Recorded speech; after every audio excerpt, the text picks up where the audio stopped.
ណានិយាយពីស្នាមព្រះបាទនៅលើកំពូលភ្នំសុមនៈកោតចឹងណាកំពូលភ្នំសុមនៈឈ្មោះទេវបុត្រជាព្រះសោតាបណ្ឌបកុល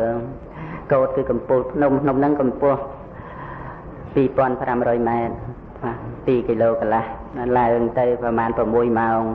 ណាហ្នឹងនៅម្ដុំភ្នំច្រើនមើលពីផ្លូវឡាន